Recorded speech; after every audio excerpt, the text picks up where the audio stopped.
Plusieurs lignes de la parole mènent à une seule ligne, celle de la vérité éternelle.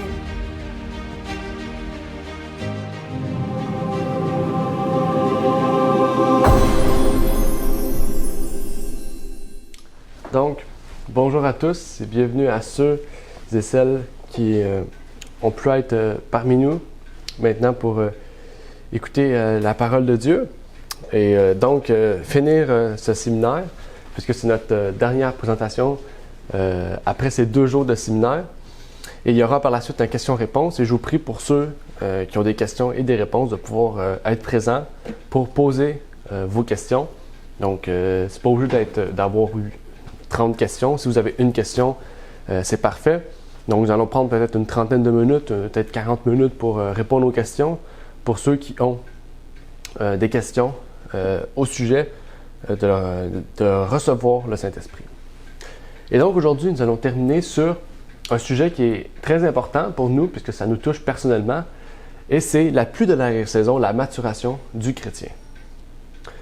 Donc, il nous faudra parler de la pluie de l'arrière-saison, on va parler aussi de la pluie de la première saison. Donc, ça sera un peu la base de la pluie de l'arrière-saison, donc pour bien comprendre qu'est-ce qu'il en est. Ça sera la base aussi de la pluie de la première saison pour comprendre aussi qu'est-ce qu'il en est. Et donc, on va voir vraiment, peut-être pas profondément le sujet, mais les bases qui nous permettront donc à chacun de pouvoir mieux comprendre par nous-mêmes et d'explorer ce sujet. Donc, pour cela, il faudra faire la même chose avec les paraboles de Jésus. Avec les paraboles de Jésus, on comprenait chaque terme pour en arriver à une conclusion. Donc, aujourd'hui, on va explorer encore un peu l'agriculture, comme on a fait avec les fruits de l'esprit, donc la pluie, la culture, etc.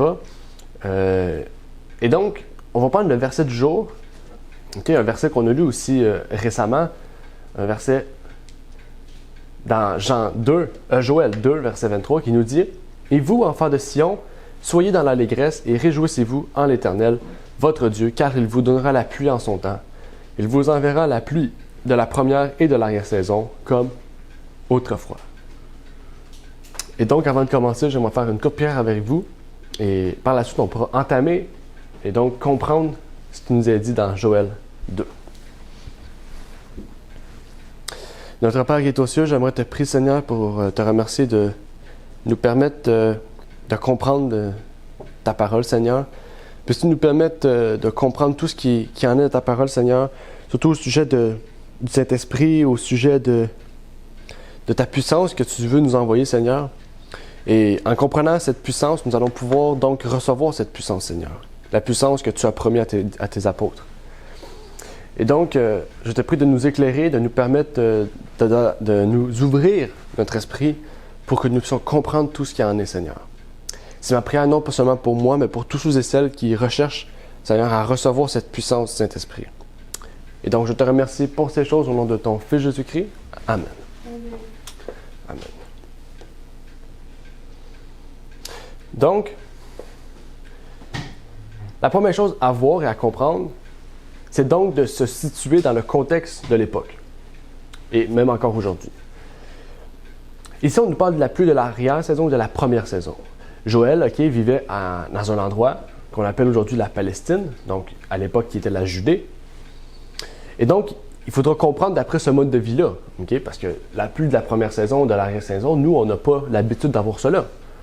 Donc, on comprend qu'il y a arrière-saison, première saison, on comprend qu'il y a 2 saisons dans ce qui est écrit là. En fait, comme beaucoup d'endroits dans le monde, il y a 2 grandes saisons. Il y a une saison sèche et il y a une saison humide. La saison sèche étant en automne pour nous, au Canada, et la saison humide étant au printemps, qui est donc pour nous le printemps.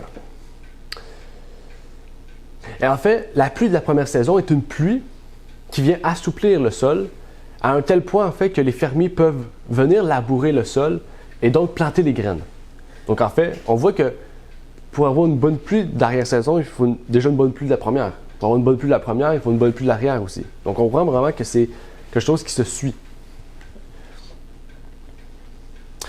Les pluies de la première saison commencent dans les alentours du mois d'octobre, puis vont aller jusqu'en janvier, tout en ayant graduellement des averses de plus en plus fortes. Donc en octobre, ça va commencer doucement et jusqu'en janvier, ça va aller progressivement jusqu'à des pluies de plus en plus fortes pour permettre au sol de trouver moins de fermeté, plus de douceur et donc permettre aux fermiers de pouvoir planter leurs graines et de pouvoir aussi germer, donc pour ceux qui sont plantés en octobre jusqu'en janvier, auxquels ils auront de l'eau en abondance. Par la suite, il y a les pluies du printemps qui sont de mars à avril et même des fois jusqu'à mai, qui sont les pluies de l'arrière-saison. Et en fait, cette pluie-là sert à la maturation du grain. Ce n'est pas le moment de planter, c'est le moment de récolter, en fait. Et cette maturation va les amener justement à la fin du printemps ou à la fin de la pluie de l'arrière-saison, des saisons humides, pour justement pouvoir récolter ce qui a été semé en hiver dernier, en automne dernier pour nous. Et donc, c'est pour ça qu'il nous faut une bonne pluie d'automne et une bonne pluie de printemps. Et on ne peut pas en fait avoir une mauvaise d'un des côtés pour avoir des bonnes graines. Okay? Il faut 2 bonnes pluies pour avoir une bonne récolte, une bonne moisson. Et si on prend les exemples de Christ, à ce sujet, Christ fait son ministère souvent par des paraboles. Vous trouverez une multitude de paraboles et donc un livre même de Ellen White a été écrit au sujet des paraboles de Jésus qui nous permettent d'expliquer, d'approfondir ces paraboles. Et ces paraboles nous permettent de mieux comprendre certains points pour des sujets importants. Et donc, la première parabole de Jésus, peut-être que vous vous en rappelez, c'est la parabole du semeur. On la retrouve dans Matthieu 13, de 18 à 23, qu'on va lire ensemble. Vous donc, entendez la parabole du semeur. Lorsqu'un homme écoute la parole du royaume et qu'il ne la comprend pas, le malin vient et ravit ce qui est semé dans le cœur. C'est celui qui a reçu la semence le long du chemin. Et celui qui a reçu la semence dans des endroits pierreux, c'est celui qui entend la parole et qui la reçoit aussitôt avec joie. Mais il n'a point de racine en lui-même. Il ne dure qu'un moment, et lorsque l'affliction ou la persécution survient à cause de la parole, il se scandalise aussitôt. Et celui qui a reçu la semence parmi les épines, c'est celui qui entend la parole. Mais les soucis de ce monde et la séduction des richesses étouffent la parole et devient infructueuse. Mais celui qui a reçu la semence dans une bonne terre, c'est celui qui entend la parole et qui la comprend et qui porte des fruits. En sorte qu'un grain en produit 100, un autre 60 et un autre 30. On comprend ici que, premièrement, la parole a sa forme ici de parole de Dieu. La semence représente ici la parole de Dieu apportée aux gens. Donc, on pourrait dire basiquement, la semence représente la parole de Dieu. Je dis basiquement parce qu'au fur et à mesure qu'on va avancer, vous allez voir que on dit la parole de Dieu, mais ça peut avoir quelque chose de plus puissant, de plus profond encore. Et on va le voir au fur et à mesure qu'on avance. Mais avant, j'aimerais lire une deuxième parabole, celle du blé de l'ivraie, qui est très reliée à celle du semeur. Celle du blé de l'ivraie, c'est dans le même chapitre, dans Matthieu 13, 37 à 43, qui nous dit comme suit. Il répondit, il leur dit, « Celui qui sème la bonne semence, c'est le Fils de Dieu. Le champ, c'est le monde. La bonne semence, ce sont les enfants de Dieu. L'ivraie, ce sont les enfants du malin. L'ennemi qui l'a semé, c'est le diable. La moisson, c'est la fin du monde. Et les moissonneurs sont les anges. » Comme donc on amasse l'ivraie et qu'on la brûle dans le feu, il en sera de même à la fin du monde. Le Fils de l'homme enverra ses anges qui ôteront de son royaume tous les scandales et ceux qui feront l'iniquité. Et ils jetteront dans la fournaise ardente. Là seront les pleurs et les grincements de dents. Alors les justes luiront comme le soleil dans le royaume de leur Père, que celui qui a des oreilles pour entendre, entende. Donc ici, dans les deux cas, il y a la semence. Le premier cas, on a dit que c'était la parole de Dieu. Ici, c'est les enfants de Dieu. Donc pourquoi Jésus utiliserait deux paraboles pour avoir deux significations différentes de la semence? Habituellement, Jésus-Christ utiliserait une deuxième parabole pour nous amener à peut-être à une meilleure compréhension ou à une compréhension plus profonde de quelque chose qu'on a déjà vu avant. En fait, la semence ici signifie la même chose. Mais la différence, c'est que on ne l'exprime pas de la même manière à cause que ce n'est pas au même stade, on peut dire. Dans la première parabole, la semence représente la parole dans son premier stade. Ce qui veut dire quand la personne vient de recevoir la parole de Dieu. Mais, dans la deuxième parabole, la parole de Dieu est dans son stade final.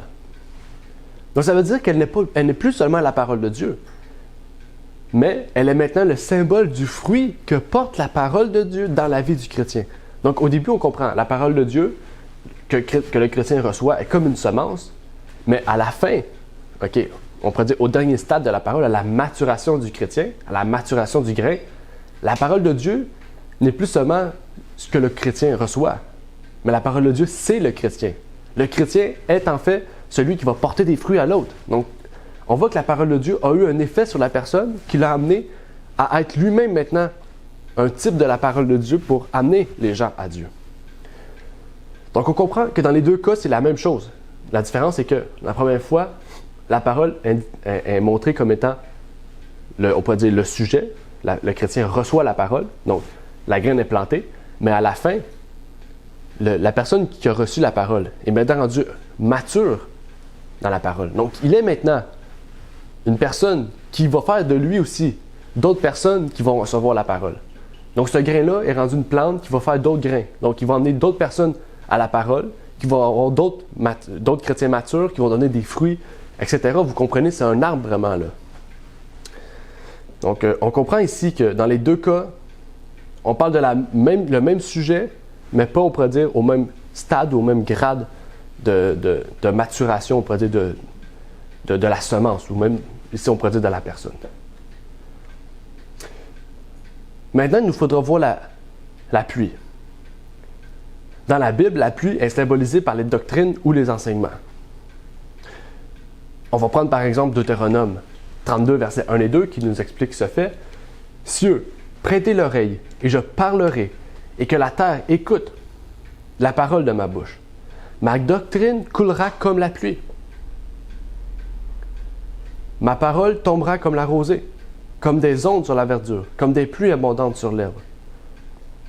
Ma doctrine coulera comme la pluie. » Et là, ça dit « Ma parole tombera comme la rosée. » Donc, il y a une différence ici entre doctrine et parole. Qu'est-ce qu'on voit?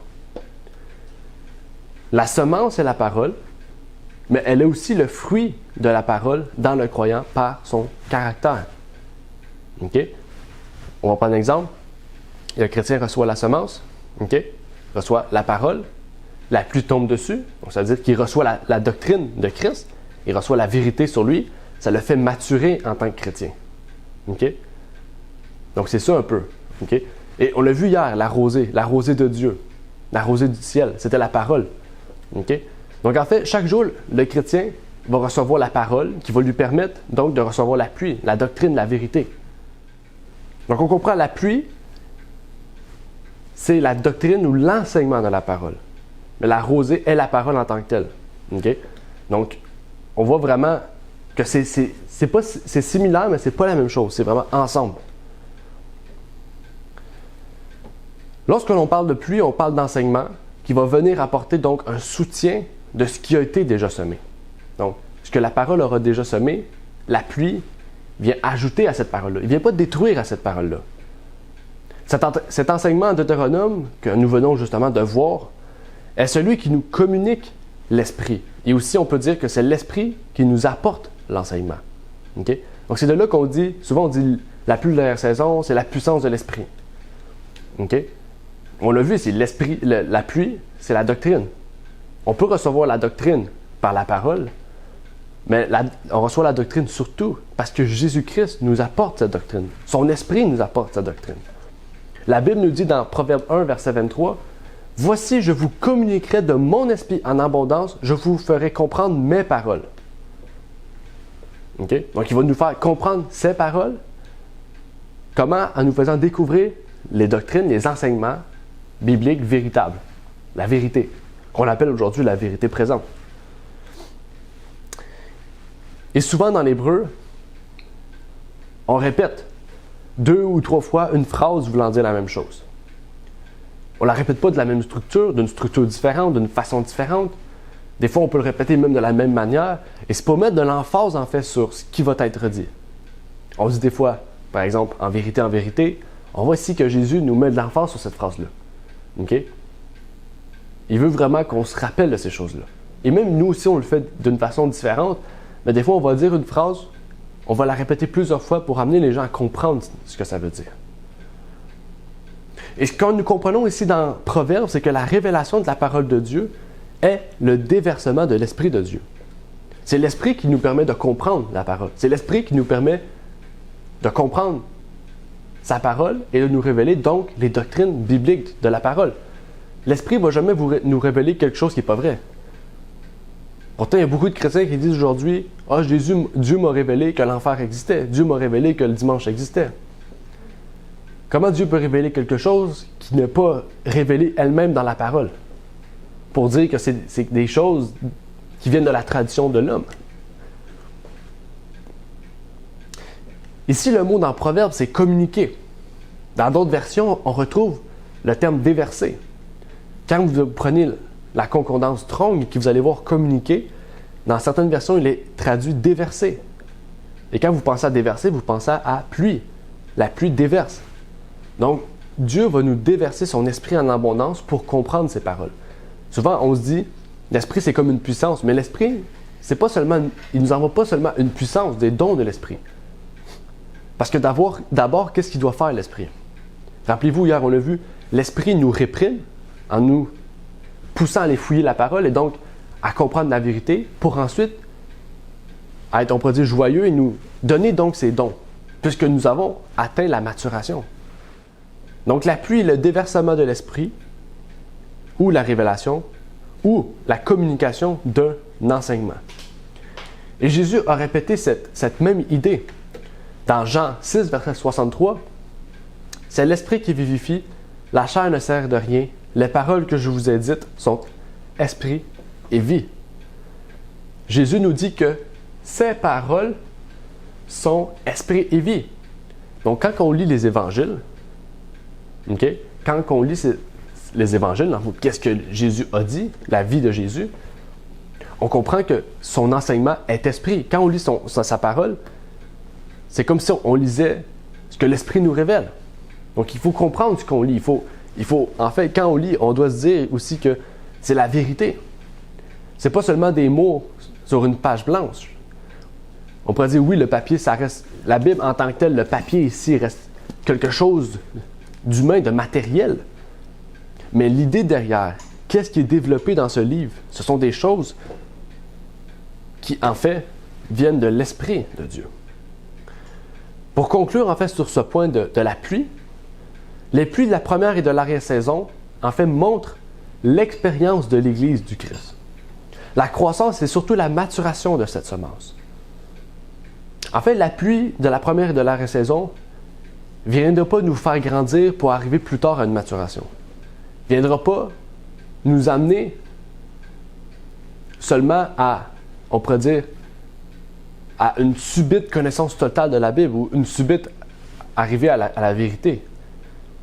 Parce que la pluie de la première et de l'arrière-saison, ce sont des choses qui nous font croître et maturer cette semence. Donc, il faut qu'il y ait un début, un départ qui est fait avant de recevoir la pluie de la première et de l'arrière-saison. En fait, on ne va pas recevoir la pluie de la première et de l'arrière, seulement de l'arrière, mais dans l'expérience de la pluie de la première saison, on comprend comment les apôtres ont reçu cette pluie. On aura à l'étudier justement dans quelques instants. Parce que quand on parle de la pluie de la première saison, on passe tout de suite à ce passage de la parole de Dieu qui nous dit dans Acte 2, versets 1 à 4, « Le jour de la Pentecôte, ils étaient tous ensemble dans le même lieu. Tout à coup, il vint du ciel un bruit comme celui d'un vent impétueux, et il remplit toute la maison où ils étaient assis. Des langues semblables à des langues de feu leur apparurent, séparées les unes des autres, et se posèrent sur chacun d'eux. Ils furent tous remplis du Saint-Esprit et se mirent à parler en d'autres langues, selon que l'Esprit leur donnait de s'exprimer. » On remarque qu'ici, en fait, il n'y a eu aucune manifestation physique, hormis le don des langues. Il n'y a pas eu de vision, de guérison et d'autres types, en fait même de guérison de malades, de possession démoniaque aussi qui a eu lieu, ou je veux dire, de sortie d'un démon par la suite, de délivrance de démons, mais il y a eu seulement le don des langues. Pourquoi? Parce que ce don des langues avait pour but d'amener le message jusqu'aux extrémités de la terre. Pour le moment, en fait, il n'y avait aucune nécessité d'avoir le don de guérison. Mais le don des langues, en fait, est-ce qui a permis que dans le livre des Actes, il y ait eu autant de propagation rapidement du message? Si ces langues n'auraient pas été reçues, en fait, le message n'aurait pas reçu ce qui était dans Actes, en fait. Actes aurait peut-être beaucoup moins de chapitres. En fait, l'Esprit est donné pour un but, un message précis donné aux chrétiens. Et le but précis donné dans Acte 1, verset 8, était « Mais vous recevrez la puissance de cet Esprit qui viendra sur vous, et vous me servirez de témoin, tant à Jérusalem que dans toute la Judée et la Samarie, et jusqu'aux extrémités de la terre. » Le but, le message précis des disciples de Jésus au 1er siècle, à l'église d'Éphèse, on pourrait dire dans l'Apocalypse, était d'amener le message dans toutes les extrémités de la terre. Et par cela, le don des langues devait être révélé, en fait. C'est pour ça que quand ils se sont unis dans la chambre haute et qu'ils ont reçu le Saint-Esprit, c'est ce don qui s'est révélé, et non pas les autres. Malgré que les autres se sont révélés plus tard, dans des occasions où est-ce que le besoin était présent. Mais cela, comme on l'a vu tout au long de cette journée d'hier, c'est le Saint-Esprit qui nous permettra et nous enverra, en fait, il nous montrera le besoin nécessaire de ce don. Et cela nous amène donc à la pluie de la saison qui est dans le même fil d'idées, en fait, qui devrait être un message, un but que nous avons reçu, en fait, et qui nous permettra donc de recevoir cette pluie. Cette pluie, c'est pas seulement une puissance, en fait, où on va guérir tout le monde qu'on voit. Non. Ça a un but précis. Ça a un message précis. Ça a une œuvre précise. Et surtout, c'est l'Esprit qui nous montrera qu'est-ce que c'est le besoin. Dans chacun des endroits dans le monde, on aura peut-être des besoins différemment pour le message qui nous aura été donné. Mais Jacques nous dit comme suit à propos de cette pluie. « Frères, attendez donc patiemment jusqu'à l'avènement du Seigneur. Voici le laboureur attend avec patience le précieux fruit de la terre, jusqu'à ce qu'il ait reçu la pluie de la première et de la dernière saison, ou de l'arrière-saison. Vous aussi, attendez patiemment, affermissez vos cœurs, car l'avènement du Seigneur est proche. » En fait, ces deux pluies auront un lien avec le retour de Jésus. Pour la moisson finale, qu'on va parler aussi tout à l'heure, où l'Esprit sera déversé pour une grande moisson. Il nous faut comprendre donc que la pluie de l'arrière-saison est la dernière étape avant la moisson. Elle a pour but d'amener les graines à la maturation pour être amenées dans les greniers célestes par la suite, qui est le ciel. Et le livre de l'Apocalypse nous traite de ce sujet-là encore. Parce que c'est une idée qui ne vient pas de nulle part. C'est une idée que Jésus a parlé, mais qui est relatée dans plusieurs autres ouvrages, dont le livre de Jacques et le livre de l'Apocalypse aussi. Dans lequel, dans l'Apocalypse 14, du verset 14 à 20, donc juste après le message des trois anges, on nous parle d'une moisson, on nous parle de Jésus qui va venir avec une fossile, récolter ce qui a été donné. Il parle des greniers célestes. En fait, dans Apocalypse 14, 14 à 20, on nous parle de cette grande moisson. Et si on voit cette grande moisson, c'est qu'il y a un message juste un peu avant qui nous dit quel est le but, quel est le message que les chrétiens devront donner avant cette grande moisson. Donc, c'est quoi au juste ce message? En fait, un peu plus tôt, on voit trois anges qu'on connaît très bien. C'est le message des trois anges. On comprend donc que le message des trois anges n'est pas la pluie de l'arrière-saison, mais est directement lié à la pluie de l'arrière-saison. Donc, la réception du Saint-Esprit aura un lien avec le message des trois anges. Donc, l'ange n'enverra pas des dons qui seront inutiles au message des trois anges, mais enverront des dons complémentaires pour nous donner la puissance nécessaire, comme les apôtres ont reçu, de pouvoir amener ce message aux gens partout sur la terre. En fait, les apôtres ont reçu le message de parler à tout le monde entier, aux extrémités de la terre, dès le temps que Jésus était sur terre. Mais c'est par la pluie de la première saison qu'ils ont pu recevoir la puissance pour proclamer ce message-là avec, en fait, une gloire, mais surtout comme Jésus l'a fait. Enfin, il en sera de même pour nous. Parce que dans Apocalypse 18, verset 1, on nous dit « Après cela, je vis descendre du ciel un autre ange qui avait un grand pouvoir. La terre fut éclairée de sa gloire. » Vous vous rappelez peut-être de notre série sur le message des 3 anges, où nous avons vu justement ce 4e ange qui n'a pas un message en tant que tel, mais qui vient donner puissance au message des 3 anges, et en particulier celui du 3e ange. Il venait avec un grand pouvoir. Ce pouvoir en grec qui est exousia, qui signifie autorité. Ce pouvoir, en fait, c'est une autorité. Cet ange vient avec une autorité divine.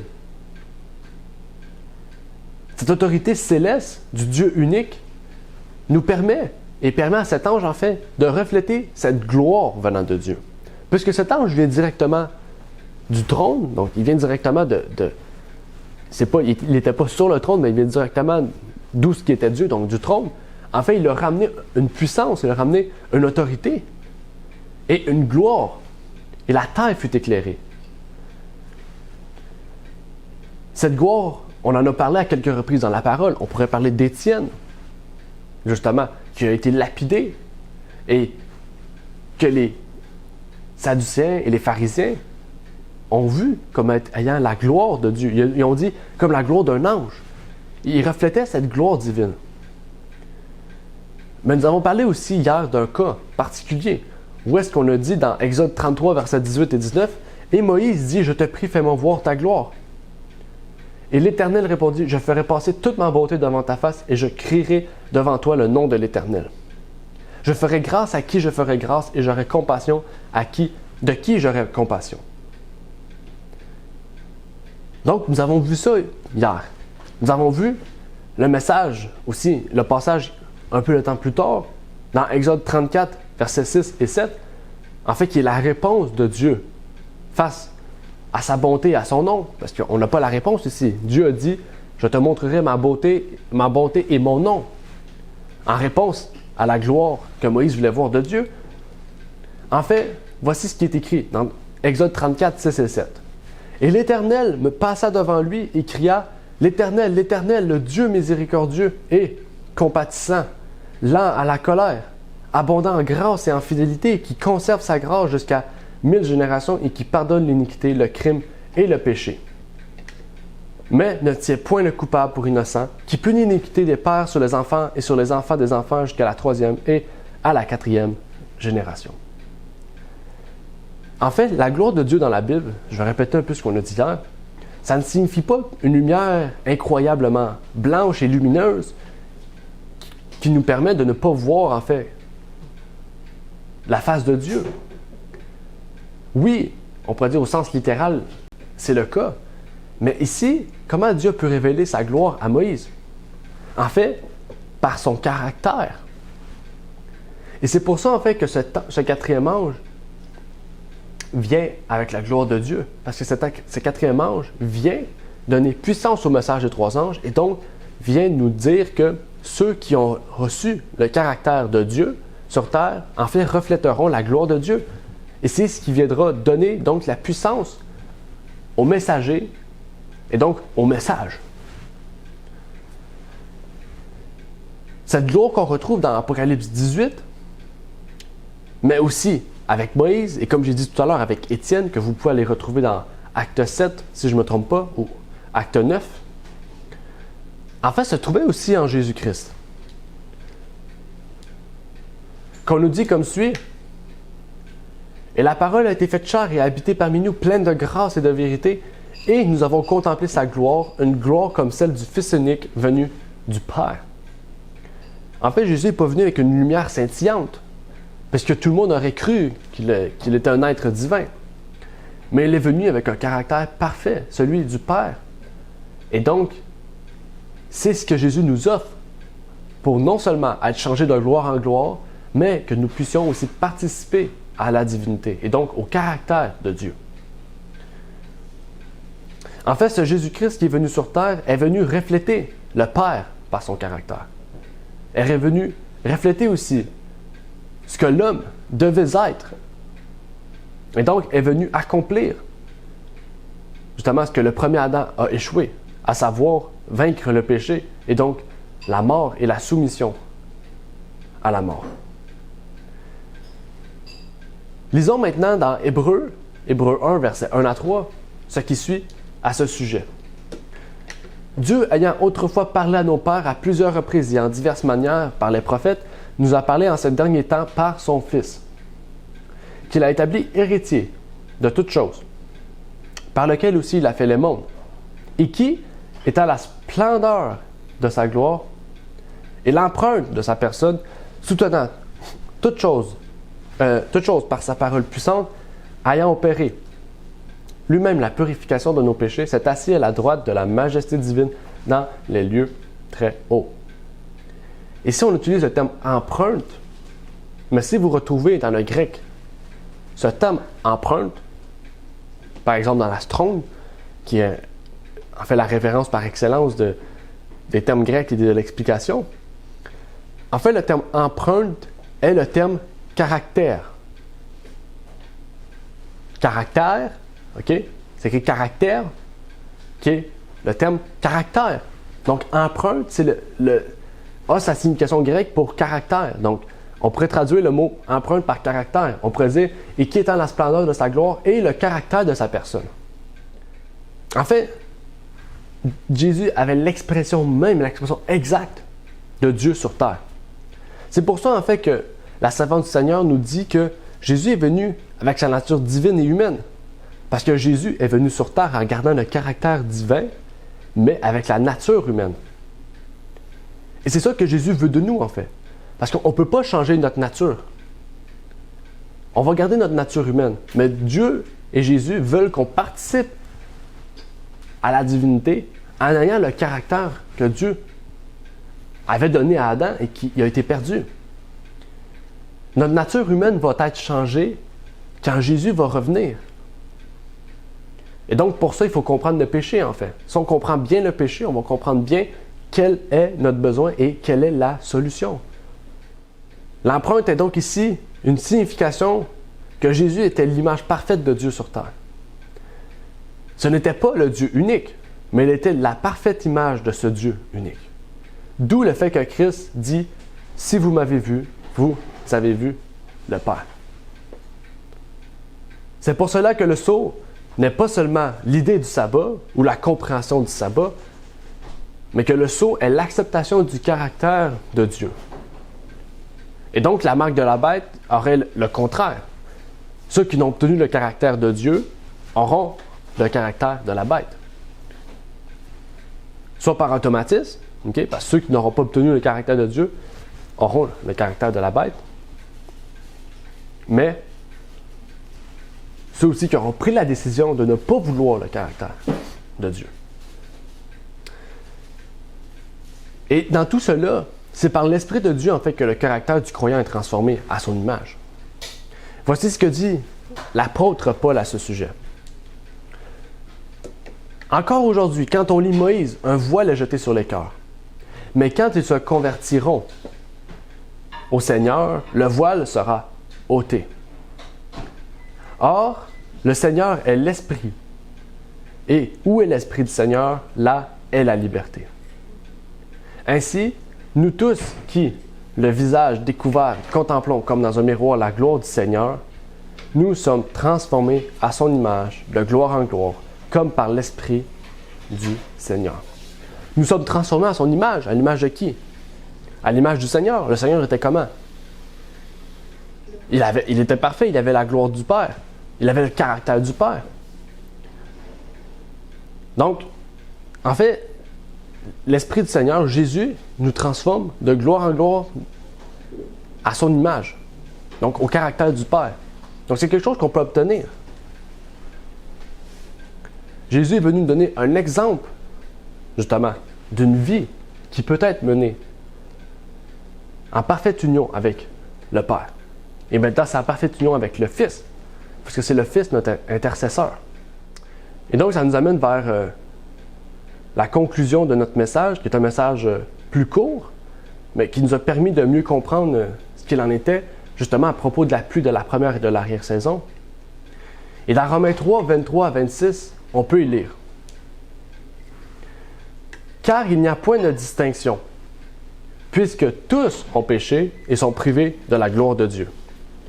et qu'ils sont justifiés gratuitement par sa grâce, par la rédemption qui est en Jésus-Christ, que Dieu avait destiné à être une victime propitiatoire par la foi en son sang, afin de manifester sa justice par le pardon des péchés, commis auparavant, pendant les jours de la patience de Dieu, afin, dis-je, de faire paraître sa justice dans ce temps-ci, afin d'être reconnu juste et comme justifiant celui qui a la foi en Jésus. À cause du péché, on est privé de la gloire de Dieu. Nous n'avons pas le caractère de Dieu en ce moment. Christ avait, lui, le caractère de Dieu, car il n'avait pas de péché. Nous voyons donc l'incohérence ici de la doctrine du péché originel, celui qui affirme que nous naissons étant consumés par le péché et donc à la mort dès la naissance. Mais par Jésus-Christ, nous pouvons avoir la victoire sur le péché et avoir ce caractère que Dieu veut que son peuple ait. Par Jésus-Christ et sa justification, nous pouvons revoir ce que l'humanité a perdu. Le caractère de Dieu ou sa justice. J'aimerais donc conclure sur un texte de l'Esprit de prophétie qui nous dit comme suit dans « Vous recevrez une puissance ». En Orient, la première pluie tombait à la saison des semailles. Elle était nécessaire à la germination des semences. Sous l'influence fertilisante des averses, la tendre pousse apparaissait. La dernière pluie qui tombait à la fin de la saison mûrissait le grain et le préparait pour la faucille. Le Seigneur utilise ces processus naturels pour représenter l'œuvre du Saint-Esprit, tandis que la rosée et la pluie sont données en premier pour la germination de la semence, puis pour mûrir la moisson. Désolé. De même, le Saint-Esprit est accordé en premier lieu pour mener d'étape en étape le processus de la croissance spirituelle. Le mûrissement du grain représente l'achèvement de l'œuvre de la grâce de Dieu dans l'âme. On l'a compris. Le mûrissement du grain représente l'achèvement de l'œuvre de la grâce de Dieu dans l'âme. Par la puissance du Saint-Esprit, l'image morale de Dieu dans le caractère est portée à la perfection. Nous sommes appelés à être complètement transformés à la ressemblance du Christ. Donc, on rend gloire à Dieu pour cela. Et qu'est-ce qui est écrit ici, c'est vraiment cette étape-là, en fait. On comprend bien que tout ce qu'on a vu jusqu'à présent, c'est des étapes qui sont importantes. On a vu les 5 étapes qui nous amènent à la perfection chrétienne, mais il faut comprendre dans tout cela que c'est par Jésus-Christ que nous pouvons obtenir ces choses. Et ça a été l'une des erreurs, justement, des pionniers, c'est que en rejetant la justification par la foi, ils ont donc rejeté la seule façon de pouvoir arriver à cette croissance spirituelle et donc de recevoir cette puissance du Saint-Esprit. Et c'est pour ça que Sir White a dit que si le message aurait été accepté en 88, le Saint-Esprit aurait été sur ces gens-là quelques années plus tard. Puisque les chrétiens auraient pu comprendre et arriver à maturation. Mais à cause du refus, ils n'ont pas pu arriver à maturation. Mais nous, aujourd'hui, on a justement les exemples du passé.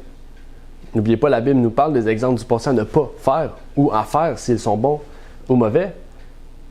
Et donc, nous avons aussi la parole de Dieu qui nous permet de voir et de comprendre que sans Jésus-Christ, nous ne pouvons rien faire. Et surtout sans son esprit en nous. Et donc, avant de terminer, j'aimerais faire une courte prière avec vous. Et par la suite, nous pourrons chanter le chantème pour terminer. Prions. Notre Père qui est aux cieux, j'aimerais te prier, Seigneur, pour te remercier de nous permettre d'être réunis aujourd'hui pour étudier ta parole.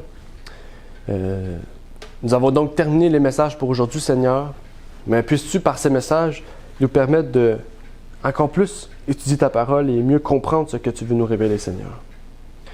Et c'est ma prière pour chacun d'entre nous, Seigneur, que nous puissions chaque jour vouloir recevoir ton Esprit Saint pour arriver à cette maturation, Seigneur, et donc pouvoir recevoir cette puissance, cet esprit que tu as promis à tous ceux et celles, Seigneur, qui le désireront.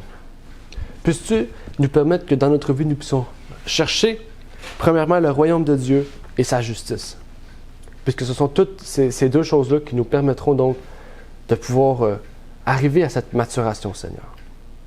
Puisses-tu donc tous nous protéger, nous bénir, et je te prie au nom de ton Fils Jésus-Christ. Amen. Merci d'avoir écouté cette vidéo. Pour plus de contenu, abonnez-vous sur notre site Internet. Il est également possible pour vous de nous suivre sur notre page Facebook et de nous contacter par email.